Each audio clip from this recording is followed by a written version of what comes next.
I never thought I'd have to choose between white chrysanthemums or lilies for a funeral, but on that frigid February morning, there I was, standing in a gray funeral home in Northern California, my hands trembling as I signed the cremation consent form. The doctor said the body was too damaged for an open casket, and I didn't have the strength to ask for details. We used to live in Santa Rosa, where the afternoons always carried the scent of wine, and the sunlight spilled over the trees like melted honey. One moment I was grilling a cheese sandwich for his lunch. The next, the police were at my door holding a scorched wallet. Scott, the husband I had loved and trusted for 8 years, died at 36 in a collision with a truck in the Napa Hills. The driver had been drinking and swerved into the wrong lane. Scott was gone on impact. I was 33, and my world was torn to pieces. The first few days after losing Scott were a blur of phone calls, legal documents, and scattered naps on the sofa. People kept calling me strong, a word I grew to resent. I wasn't strong, I was surviving. If it weren't for my parents, I would have fallen apart completely. They handled everything, the flowers, the eulogy, even the playlist for the memorial. "All you need to do is breathe," my mom said as she stroked my hair while I wept into her old wool scarf. They started visiting more often, bringing soup, bread, and even old photo albums I thought we'd lost during a past move. Wednesday dinners with Mom's pot roast became the one bright spot of my week. For once, I didn't feel like the invisible daughter. Growing up, everything had always revolved around Julia, my younger sister. She went to art school, won state-level dance competitions, and had a voice that could turn any family gathering into her private stage. Me? I majored in finance, worked at an accounting firm in San Jose, and lived so independently that I sometimes forgot I was allowed to need anyone. After the funeral, I switched to part-time work. The office agreed without asking questions. I spent the rest of my time at a grief support group at the local community center, where men and women sat together, trying to navigate their own emptiness. "I still wake up at 3 a.m., turn over, and forget he's gone," I shared during one meeting, my voice hoarse. A woman named Dolores, who had lost her husband to cancer, gently squeezed my hand. No advice, no solution, just presence. And I understood then that it was enough. About 2 months later, my parents asked something that caught me off guard. "Ava, if you could help us out each month, just around $1,200, it would ease some of our bills. What do you think?" I didn't ask why. I didn't negotiate. I just nodded. With Scott's insurance and the rental apartment in Oakland, I could manage. I used to believe grief would harden me, but instead, it softened me. So much that a single touch could have shattered me. In that vulnerability, I craved family more than ever. I didn't know when Julia would return from New York, where she lived with her new boyfriend. I wasn't even sure I wanted to see her, but in that strange in-between between grief and pot roasts, I had started to feel like I had my family back. For now, I didn't yet realize Julia's return would blow it all apart, again. One afternoon in April, as golden light stretched across my parents' old rooftop in Santa Rosa, I had just slid an apple pie into the oven when the doorbell rang in rapid succession, like someone trying to shatter the stillness. Mom rushed to open it as if she had known. I heard the distinct sound of high heels tapping against the tile floor. "Julia." After nearly 8 months without seeing each other, I didn't need to look to recognize her. It wasn't her expensive perfume or her high-pitched laugh. It was the chill that swept through the room every time she appeared, as if space itself bent around her. Mom nearly knocked me over to hug her. Julia wore a blush pink maxi dress, her slender hands resting delicately on a round belly, a gesture too deliberate to ignore. "She looks radiant, doesn't she?" Mom beamed at me. "Ava, look at your sister, glowing like a star." I pressed my lips together, holding back something sharper than words. Julia had been a community theater actress in Portland before a string of failed ventures and a mountain of credit card debt caused her to disappear for 2 years. I didn't know you were coming, I said, setting down my lemonade. You didn't ask, she replied, winking as if we were old friends reuniting after a cruise. Dad walked in with a last-minute grocery bag, his eyes lighting up the moment he saw her. He pulled out a bottle of prenatal vitamins and placed it in Julia's hands, an affection I'd never seen when I was going through fertility treatments. Dad, don't overdo it, I muttered. Julia giggled. Oh, don't be jealous, Ava. I'm just bringing a little joy back into the family. Who's the baby's father? I asked, not taking my eyes off her face. A flicker of hesitation crossed her expression, quickly replaced by a polished smile. It's complicated, but I'm fine. Really? Mom cut in sharply. Ava, don't pry into your sister's personal life. Not everyone wants to share everything. I thought of how they had dissected every single injection and failure during my hormone therapy. Every setback became a family discussion. Julia leaned back on the sofa, gently rubbing her belly, her gaze drifting to the coffee table where I used to lay out Scott's prescriptions. Anyway, I came back to reconnect with the family, she murmured, as if the years of silence had never happened. Maybe we can be like we were. I let out a dry laugh. We were never like we were, Julia. From that day, she moved back in with our parents, into the house that once belonged to our grandmother. Within days, dinner routines changed, food preferences shifted, and the conversation revolved around every flutter of the unborn child. I was back in the passenger seat. They discussed baby names, nursery, paint colors, and then Mom began calling Julia our brave young mother, like she was some war hero returning from the front lines. I offered to help organize her medical files since I knew a great OB-GYN in the city. Julia declined, saying someone special was taking care of everything. I probed, so you're planning to raise the baby alone? Her eyes went cold. Ava, you don't need to worry. I've got it handled. I wasn't the suspicious type, but something in her too-perfect tone felt wrong. A sting rippled through my gut, like instinct sharpening itself. That night, I returned to my apartment in San Jose, a weight pressing down on my chest. Just as I closed the door, my phone buzzed. A message from Mom. Ava, we're throwing a baby shower for Julia this Saturday. I hope you'll come. Don't forget to bring something special. You're going to be an aunt. Not a daughter, not a sister, just an aunt. I sank into the couch, staring at the screen. A quiet question bloomed in the back of my mind. Whose child is that really? I never imagined. I was about to face a truth no nightmare had ever dared to suggest. Saturday, the sky hung heavy and gray, like it was waiting to collapse. I arrived at my parents' house a little before 2 p.m., arms wrapped around a large gift box covered in white paper with lavender sprigs. Inside was a high-end baby monitor and a parenting guide I'd picked up from a used bookstore. The front yard was packed with cars. Pastel bunting stretched from the fence to the porch. Pink and blue balloons floated like oversized candy. So sweet it bordered on sickening. Inside, the house was stifling with a mix of vanilla cake and heavy perfume from women overdressed for what was supposed to be a family party. Julia's old college friends clustered on the sofa, giggling over non-alcoholic apple cider. In the kitchen, Mom laid out another tray of savory pastries, unaware I was already standing at the threshold. Julia descended the staircase, one hand resting theatrically on her belly. Her white lace gown swept the floor like she was the bride of the day. Her eyes scanned the room until they landed on me. Her face tightened briefly, then shifted into an overly sweet smile. Ava, you made it? She cooed, though her gaze was tense.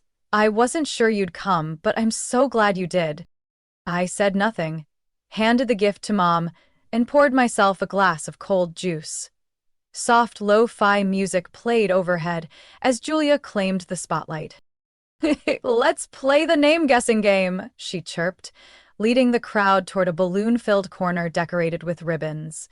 Everyone followed like contestants on a reality show. I stayed back, watching. Julia kept glancing at me. Too often. Then I caught Dad's eyes across the room. His look no longer belonged to a grieving father, it was appraising, strategic. After the game, Julia began unwrapping gifts.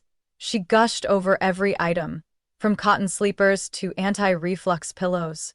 When she reached my box, she slowed down. Her fingers trembled slightly, like she was building suspense.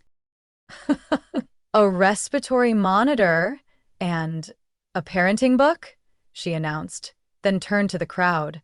So practical. My sister is always so practical, right? Laughter erupted. I gripped my glass. Julia looked at me like she was about to draw a knife from beneath her dress. The clink of glass against spoon cut through the noise. Julia raised her drink, signaling for silence. Before we wrap up, I want to share something important, she said, one hand on her belly. A lot of you have wondered who the father is, and today, I'm going to tell you. The air tightened. It's Scott Bennett. A shockwave burst through my chest. Scott. Ava's husband. The most amazing man I ever loved. The room froze. A guest dropped their cider glass, shattering it on the hardwood floor. I stood paralyzed, my limbs buzzed. All I could hear was a roaring hum, like waves in my skull. Julia stared at me without blinking. We were in love for a long time. He told me he'd leave her. He just didn't get the chance. Her voice cracked on cue. She dabbed fake tears with a tissue. He died suddenly, but our child deserves to be acknowledged. As Scott's baby, he deserves his inheritance. Mom stepped forward, wrapping her arms around Julia. Her eyes met mine, equal parts pity and accusation. Dad stood beside them like a human barricade. I couldn't speak. Every cell inside me screamed this had to be a nightmare. The real nightmare hadn't started until Julia pulled out her phone and held it up. You should all see this, she said, tapping into her photo album. On the screen was a hotel room. Scott, wearing the same button-up I used to iron, was holding Julia from behind, cheek to cheek. Another photo showed them holding hands over candlelight at dinner. Gasps rippled across the room. He promised he'd get a divorce, Julia continued, her voice now hushed, wounded. We just hadn't told anyone yet. I backed into the corner of the table, my hand loosening.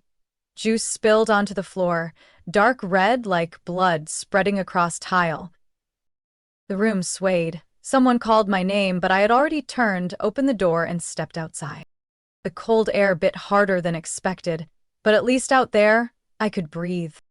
Driving home, my phone wouldn't stop buzzing. Texts from Julia poured in, each message a blade. Photos of her and Scott smiling, voice notes with his familiar tone, messages he'd sent through a chat app.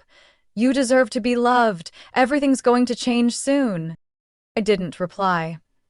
Streetlights slid past the windshield like scratches in the glass. As I set my bag down in the apartment, a knock echoed through the door. No time to take off my shoes, I opened it. Dad stood there. Beside him, Mom. Both wearing thick coats, faces blank with that boardroom seriousness. We need to talk, Dad said, as if opening a company review. I didn't invite them in. They entered anyway, like this space was theirs by default. Mom sat in the chair by the window, clutching her purse, eyes fixed on me like she was studying a case file. Julia shouldn't have done that at the party, she began gently. But she's overwhelmed, Ava. She's pregnant, she's under pressure. I leaned against the table, fingers gripping the chair. How long have you known? A beat of silence. Dad looked at Mom, then at me. His eyes dropped to the floor. Scott told us a few months before everything happened, he muttered. He felt lost. He needed someone. Julia was there. I let out a dry laugh. There? His wife's sister? No one denied it. What does she want? I asked, my voice low and cold. Money. It's not about wanting, Mom corrected. It's about rights. That baby is Scott Bennett's blood. He deserves part of his father's estate. I stepped into the center of the room, pointing at the desk, still stacked with insurance documents, savings accounts, deeds to both properties. Scott left everything to me. No one else, I said, steady and clear. There's no Julia, no baby. She didn't even know she was pregnant at the time, Mom countered. Scott hadn't had the chance to change anything. If he were alive, he would have done the right thing. Dad stood, stepping toward me, his veined hand resting on the edge of the table. Ava, you should share, just half, he said. You don't need this much. Julia's starting over, on her own, with a child. I started over, alone, when my husband died, or have you forgotten? No one answered. I opened the drawer and pulled out the file, proving my legal ownership of the assets. I'm not giving up anything, not a cent, I said, each word dropping like it came off the edge of a cliff. Mom stood up, her voice cracking. Ava, don't let money tear this family apart. This family fell apart the moment you watched my sister sleep with my husband and said nothing. No one moved as I opened the door, no words were exchanged as they walked out. The next morning, Julia sent a 3-page email. The main message was a threat to sue, citing the legal inheritance rights of a biological child under California law. Attached at the bottom was a recent ultrasound photo. Bold letters beneath it, "If you refuse, my lawyer will be in touch." I printed the email and placed it in the file drawer next to Scott's signed property contracts. I didn't sleep that night. I thought about all the times Julia lied as a child, about how Mom defended her so fiercely I got punished for things I didn't do. I remembered the night Scott came home late from a company seminar in Monterey. I remembered the strange perfume on the collar of his white shirt. They were all signs, I just didn't see them, because I trusted. By Monday morning, I canceled the monthly transfers I'd been sending to my parents. That money now, I needed for what was coming. Because I wasn't just losing the man I once called my husband, I was losing the place I used to call home. But I had no intention of collapsing. Everything Julia thought she could take, I wouldn't let her. By Tuesday afternoon, I received a letter from Julia's law firm. The envelope was thick, heat-sealed, stamped by a firm out of Palo Alto. The lead attorney's name was embossed right on the front. I sat on the couch, slowly tearing open the edge. Inside was the lawsuit, 3 copies, and a detailed inventory of assets. My condo in San Jose, the rental home in Oakland, and a petition to freeze the trust Scott had left behind. It was crystal clear. Julia, on behalf of the child she carried, demanded half of all biological father assets, including any gains accrued since Scott's death. I read every word like swallowing stones. No masks, no negotiation. The final line made my hand go numb. Our client intends to pursue this case fully to secure the lawful rights of her child. The following morning, as I stepped into the office building's elevator, 2 female coworkers from the project team were whispering. They fell silent the moment they saw me, burying their faces in their phones. In the conference room, a tech team lead avoided my eyes as I sat down. The atmosphere was gray and heavy, like the air before a storm. Word had gotten out. A post was circulating online faster than any company memo. A burner account, clearly tied to one of Julia's old college friends, had uploaded a photo from the baby shower, captioned, "Family drama in Santa Rosa, sister-in-law, sister, and one shared man. The unborn baby claims his legacy." Along with it was a photo of me leaving the party, my face cropped to look cold and distant. The client meeting went poorly. An older partner sitting across the table glanced at me over his glasses and asked, "You all right? Seems like your name's been popping up a lot lately." I said nothing, throat dry. After the meeting, Tom, my direct manager, called me into his office. "You should take some time off, Ava," he said, eyes glued to the screen. "Your personal situation is impacting the team's performance." I didn't argue, just nodded. That afternoon, I signed the unpaid leave form, cleared my desk in silence. No one said a word. No one looked up as I wheeled my document case off the 6th floor. Back home, I opened my banking app and searched for the recurring transfer to my parents. Hit delete scheduled payment. No warning, no confirmation screen. The money stopped. Mom called almost immediately, like she had a sensor tied to her account. I let it ring 5 times. When the voicemail picked up, I powered down the phone. 3 days later, I got a text from my former maid of honor, Melody. Is it true, Ava? About Julia? And Scott? I didn't answer. Every call, every message was a fresh cut. People who used to be friends now just saw me as the tragic center of a family scandal. The pitiful one. The betrayed one. One afternoon, I sat in my cold kitchen, rereading the letter Scott had written after our honeymoon in Oregon. The words, once radiant with love, now only raised the question. Had he written it for me? Or for Julia? As the sun dipped behind the window, I folded the letter, walked into the bedroom, and pulled out a large suitcase. I began packing clothes and notebooks. Not to leave, but to prepare. I called a law office in the South Bay, scheduled an appointment for Monday morning.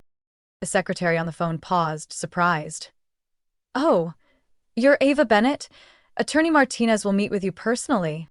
I hung up and stepped onto the porch, watching the city lights flicker on in the distance. The wind blew hard, but not as cold as recent days.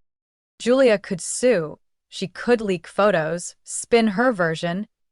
But there was still one thing she didn't have: the strength not to kneel. The truth always speaks, eventually. On Thursday evening, just as the sun tilted over the rooftops across the street, my phone rang. Unknown number, Boston area code. I almost declined. Then my palm went ice cold for no reason. Ava Bennett? The voice was female, slow but firm. This is Elizabeth Parker. I believe we need to meet. I froze. That name. I'd only heard it once, long ago, over a dinner where Scott mentioned the woman who gave birth to me but couldn't raise me for a day. Scott said you were dead. I suppose that was his way of shielding someone from the truth, she replied without anger. But I was never dead, just pushed out of his life. Her voice was hoarse, each word released through layers of old memory. I didn't speak. There's something you need to know. About Scott. About his ability to father children. The final sentence cracked through the storm in my mind. We arranged to meet the next morning at a small cafe tucked behind a row of brick buildings on South Winchester. I arrived early, sat at a window table. My latte cooled with each passing minute. When she entered, time slowed. A woman in her early 60s, upright, silver hair pulled back, eyes stern but not cruel. Scott had those eyes too, on the rare occasions he let his guard down. She sat, placed her bag on the chair beside her, and pulled out a large manila envelope, its corners worn. I've held onto this for over 10 years, she said. I once thought I'd give it to Scott, then changed my mind. But now I know why I had to keep it. Inside were medical records from the Boston Center for Male Health, signed by the attending doctor. I skimmed the pages. Diagnosis: complete azoospermia, no sperm present in sample, natural conception impossible. The date of the test was 8 months before I met Scott. They knew. Scott knew. Julia probably knew. Maybe even my parents. They knew the truth, while I was injecting hormones, checking my ovaries, blaming myself for not getting pregnant. Did Scott ever tell you anything? I asked, throat dry as ash. She shook her head. After he got the results, he became cold. Then he left. I hadn't seen him again until the funeral. I remembered the woman in black standing outside the church that day, silent, slipping away during the memorial. I felt I had to speak up, she said, locking eyes with me. Not just for you, but because I lost a child once. Because things weren't said when they should have been. I held the file, my hands trembling uncontrollably. So many nights I asked myself why he'd grown distant, why he stayed silent during our treatments. The answer sat plainly in those cold medical lines. This evidence didn't just dismantle Julia's story. It tore the mask off a marriage I once believed was perfect.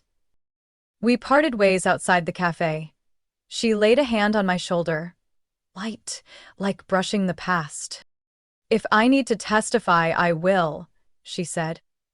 "Don't let anyone twist the truth." I stepped onto the street as wind curled up from the pavement. For the first time in weeks, I stood tall, not from force, but from something solid within, a fury, now fueled by reason. The medical record was copied and clipped neatly into the binder I would bring to Attorney Martinez. The wall Julia had built of lies, images, and performance tears was about to crack. I needed just one more thing, a DNA test. Julia had claimed Scott was orphaned, but if Elizabeth was his biological mother, one blood sample could unravel everything. I texted Martinez 3 lines, then added a fourth. "We have a witness, and a truth no one saw coming." The courtroom 4 of the Santa Clara County Courthouse had no warm light. Everything was bathed in pale, cold fluorescence, like the truth waiting to surface. I sat behind the plaintiff's table, gripping a paper cup of water, eyes fixed on the wall clock. Julia entered a few minutes later, carrying the baby, wearing a pleated black dress like she was attending a funeral. My mom followed closely behind, her carefully done makeup unable to hide the panic. Attorney Martinez stood when Judge Rainey appeared, her hair pure white, gaze sharp as a blade, voice void of emotion as she read the case. Thompson v. Bennett on inheritance rights. On the plaintiff's side, Julia's lawyer presented first. They cited inheritance laws based on blood relation, displayed photos of Julia and Scott, text messages, and a birth certificate listing Father Scott Bennett. "The child is entitled to a portion of the deceased father's estate," he said steadily, "because the father acknowledged him, through actions and an evident relationship." Martinez rose slowly and stepped to the center. No thick files, no stack of documents, just a beige folder holding 2 sheets of paper. "Your Honor," he said, eyes locked on the judge, "we are not here to deny affection. We are here to present medical truth."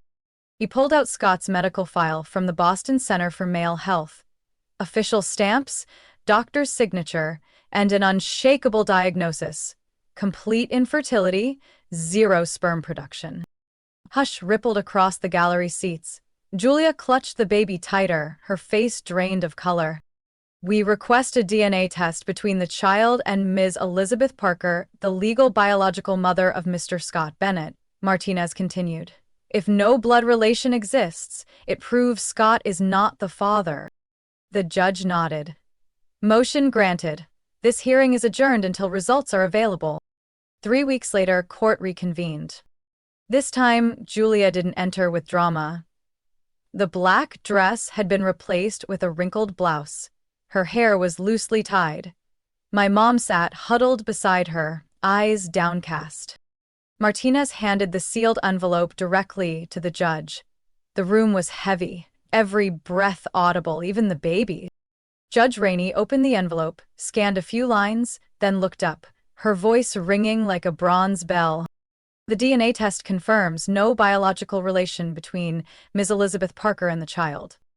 My mother gasped. Julia froze. The baby began wailing. "Therefore," the judge continued, "the court finds that Mr. Scott Bennett is not the legal biological father. All asset claims based on blood relation are without merit." The plaintiff's attorney rose in protest, citing potential error, requesting a retest. Julia shouted, "That file's fake. She paid someone for that test." Martinez said nothing. He simply submitted certified documentation from an independent lab, along with surveillance footage of Elizabeth giving her DNA sample. Julia's yelling crumbled into sobs. She collapsed into her seat, pale and muttering, "I just wanted a stable life. I just wanted a future for my baby." The judge didn't flinch. She dismissed the lawsuit in full, entered a record of procedural abuse, and warned of possible criminal charges for intentional fraud. My father slumped. My mother rushed toward me as court adjourned. "Ava, We didn't know. Julia lied to all of us. Can you forgive me? I took a step back. You knew from the beginning. While I was breaking, you protected the one who destroyed my family. Her mascara ran. My father turned away, unable to meet my eyes. I stepped out of the courtroom. The afternoon wind cut through the marble corridor. Elizabeth waited by the door, gave a slight nod. She didn't need to say a word. She took my hand. Outside the courthouse, Julia was helped into a car, cameras flashing all around. One photo caught the moment my mother covered her face with her coat. I didn't look back. The truth had been named, no more hiding it behind tears or empty promises. The mailbox in the apartment lobby was stuffed with flyers and letters, mostly junk, some from distant relatives I had no desire to reconnect with. Among them was a handwritten envelope in my mother's familiar script. Blue ink, underlined, "Just read this, Ava." I tore it up on the spot, dropped the pieces into the trash can by the elevator, didn't hesitate. The day I signed over the downtown condo to Elizabeth Parker, there was a light rain. She didn't speak a word during the paperwork, but when she held the key in her hand, her voice cracked. I once lost everything, Ava. Today I got something I never thought I'd have, a real family. I didn't call her mom. She didn't ask me to. We simply used each other's names, sharing dinner every Wednesday at a little Italian place near Willow Square. Elizabeth liked lasagna. I preferred mushroom cream pasta. One evening, she handed me a wooden box. Inside were a few photos of Scott as a child, an old silver necklace, and a short handwritten letter. If you're reading this, it means I've finally found the courage to speak the truth. Forgive me for not walking beside you all the way. I folded the letter and tucked it into a drawer. Never read it a second time. Going back to the office wasn't easy. I chose to arrive early, leave late, and avoid crowded hallways. The same people who once looked at me with suspicion now gave me awkward smiles and stuck to small talk strictly about work. Tom knocked on my door one Monday morning carrying a cup of coffee and a proposal for a major contract from a client in Phoenix. "You ready to lead the campaign again?" I nodded. "Let me do it my way." The project relaunched. The team was reshuffled. I brought on 2 new interns, both hardworking, both uninterested in old gossip. As the workflow found its rhythm, I made space for things I used to ignore. Signed up for an evening yoga class, tried baking, even though my oven still scorched the edges of my cookies, and enrolled in a Sunday watercolor course. I finally had space. Free from pressure, free from interruption. The apartment became a place to breathe, not a vault for rotting memories. Julia sent a letter through her lawyer. No apology, no acknowledgement of wrongdoing, just a note claiming she had no other choice, that love makes people do crazy things. At the end, she wrote, "If you have any heart, think of the child." I didn't respond. Children don't choose where they're born, but adults can choose not to use them for leverage. My parents moved to Oregon, I heard from an old neighbor. Before leaving, they dropped the keys to their old house in an envelope outside my door. No name, no note. That key hit the bottom of the trash can within minutes. One misty evening in mid-June, Elizabeth and I had dinner on the back patio of a local restaurant. She told me stories from her years in Maine, how she learned to make waffles on a cast iron skillet, about her white cat named Tinsel. I laughed. Truly laughed, not the forced kind for politeness.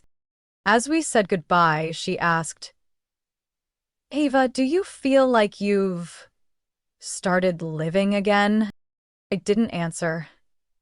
I just held her hand and gave it a gentle squeeze. Driving home, I passed through downtown. The city was still noisy, its lights still dazzling under modern signs. But it no longer made me feel like I didn't belong. That night, I pulled out the wedding photo box. Not to cry, not to mourn. I took the photos out of the album, kept just one, the one of me walking down the aisle, eyes facing forward. Not looking at Scott, not looking at anyone, I closed the album, leaving the rest of the pages blank behind that single image. Because the rest of my life, I'll paint it myself, one stroke at a time. No one else gets to hold the brush. Ava's story is proof that even in the deepest losses, people can be reborn through truth and courage. Betrayed by the one she loved most, she didn't crumble. She reclaimed justice, severed toxic ties, and rebuilt a life rooted in honesty and dignity. In the real world, no one is immune to pain, but, like Ava, everyone has a choice to endure it or to rise and rewrite the rest of their life. What do you think of Ava's choice? Should she forgive her family or hold her boundaries as they are? Share your thoughts below, and don't forget to follow the channel for more powerful family stories ahead.